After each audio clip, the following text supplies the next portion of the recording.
Hello everyone, कैसे हैं आप लोग। आज की इस वीडियो में मैं आपके साथ इंडिया ग्लाइकोल्स लिमिटेड कंपनी के क्वार्टरली रिजल्ट के बारे में डिस्कस करने जा रहा हूं। कंपनी ने अपने मार्च क्वार्टर फोर फाइनेंशियल रिजल्ट को कल के दिन यानी कि 16 मई को नाइट में डिक्लेयर कर दिया था। यहां पर जो मैंने रिजल्ट ओपन किया हुआ है ये कंसोलिडेटेड रिजल्ट है। आपको एक चीज़ बता देता हूँ कि यहाँ पर कंपनी ने अपने शेयर होल्डर्स को 10 रुपीज़ पर इक्विटी शेयर के हिसाब से डिविडेंड देने का भी अनाउंसमेंट कर दिया है। तो सबसे पहले बात कर लेते हैं कंपनी के रिवेन्यू के बारे में कि इस क्वार्टर में कंपनी के कितने करोड़ की रिवेन्यू जनरेट हुई है। देखिए, इस क्वार्टर में कंपनी की 2188 करोड़ की यहाँ पर रेवेन्यू जनरेट हुई है। प्रीवियस क्वार्टर में देखेंगे तो 2424 करोड़ और प्रीवियस ईयर मार्च 2024 में 2039 करोड़ की यहाँ पर रेवेन्यू जनरेट होती हुई नजर आई है। इसका मतलब कि कंपनी की जब हम रेवेन्यू को year on year wise compare करते हैं तो कंपनी के रेवेन्यू में अराउंड जो है 7.20% की तेजी देखने को मिल रही है, जो कि इसके लिए एक पॉजिटिव पॉइंट है। यहाँ पर मैं आपको बता देता हूँ कि यहाँ पर जो इतनी भी आपको ये अमाउंट नजर आ रही है, सारी की सारी अमाउंट यहाँ पर करोड़ों में मेंशन है। और इस रिजल्ट में हमें अभी केवल 3 सेक्शन पर फोकस करना है। पहला है मार्च 2025 का रिजल्ट और सेकंड है 2024 का रिजल्ट और थर्ड है यहाँ पर मार्च 2024 का रिजल्ट। तो अभी हमें केवल इन 3 सेक्शन पर ही फोकस करना है। बात कर लेते हैं अदर इनकम के बारे में। देखिए, इस क्वार्टर में कंपनी की 1 करोड़ की अदर इनकम जनरेट हुई है। प्रीवियस क्वार्टर में 5 करोड़ की थी। प्रीवियस ईयर मार्च 2024 में 4 करोड़ की यहाँ पर अदर इनकम देखने को मिली हुई है। इसका मतलब कि इस क्वार्टर में कंपनी की जो अदर इनकम है वो गिरती हुई नजर आई है, जो कि इसके लिए एक हल्का सा निगेटिव पॉइंट है। अब हम बात कर लेते हैं कंपनी के खर्चों के बारे में कि इस क्वार्टर में कंपनी ने कितने करोड़ के खर्चे किए हैं। देखिए, इस क्वार्टर में कंपनी ने 2119 करोड़ के खर्चे किए हैं। प्रीवियस क्वार्टर में अगर हम देखेंगे तो 2371 करोड़। प्रीवियस ईयर मार्च 2024 में 1993 करोड़ के यहाँ पर खर्चे देखने को मिले हुए हैं। इसका मतलब कि इस क्वार्टर में कंपनी के जो खर्चे हैं वो बढ़ते हुए नजर आए हैं।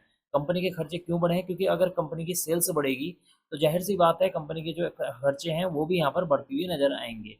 अब हम बात कर लेते हैं प्रॉफिट बिफोर टैक्स के बारे में कि इस क्वार्टर में कंपनी का प्रॉफिट बिफोर टैक्स कितना रहा। देखिए, इस क्वार्टर में कंपनी का प्रॉफिट बिफोर टैक्स 81 करोड़ है। प्रीवियस क्वार्टर में देखेंगे तो 71 करोड़ था। प्रीवियस ईयर मार्च 2024 में 55 करोड़ देखने को मिला हुआ है। इसका मतलब है कि कंपनी के अगर हम प्रॉफिट बिफोर टैक्स को year on year wise compare करते हैं तो कंपनी के प्रॉफिट बिफोर टैक्स में 46% की तेजी देखने को मिल रही है, जो कि इसके लिए एक पॉजिटिव पॉइंट है। अब हम बात कर लेते हैं कंपनी के नेट प्रॉफिट के बारे में, यानी कि कंपनी को इस क्वार्टर में कितने करोड़ का मुनाफा हुआ है, कितने करोड़ का फायदा हुआ है, उसके बारे में हम डिस्कस कर लेते हैं। देखिए, इस क्वार्टर में कंपनी को 64 करोड़ का मुनाफा हुआ है। प्रीवियस क्वार्टर में 56 करोड़ था।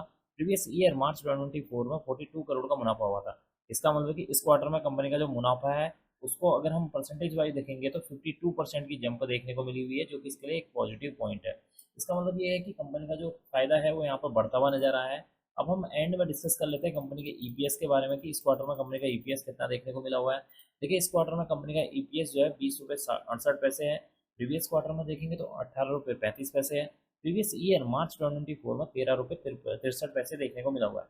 इसका मतलब कि अगर आप कंपनी के ईपीएस को भी year on year wise compare करते हैं तो कंपनी के ईपीएस में भी एक अच्छा खासा जंप देखने को मिल रहा है, जो कि इसके लिए एक और पॉजिटिव पॉइंट है। तो कुल मिलाकर देखा जाए कंपनी का जो रिजल्ट काफी शानदार देखने को मिल रहा है। कंपनी का रिवेन्यू की बात की जाए तो उसमें 7.20% की तेजी देखने को मिल रही है। कंपनी के अगर हम प्रॉफिट बिफोर टैक्स की बात करें तो उसमें अराउंड 46% की तेजी देखने को मिल रही है।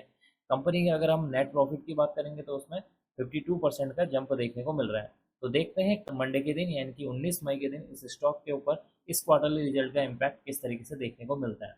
अब मैं इस वीडियो को यहीं पर एंड करूंगा। उम्मीद करता हूँ कि आपको यह वीडियो पसंद आई होगी। अगर आपको यह वीडियो पसंद आई तो please like share and subscribe करना ना भूलें। Thank you.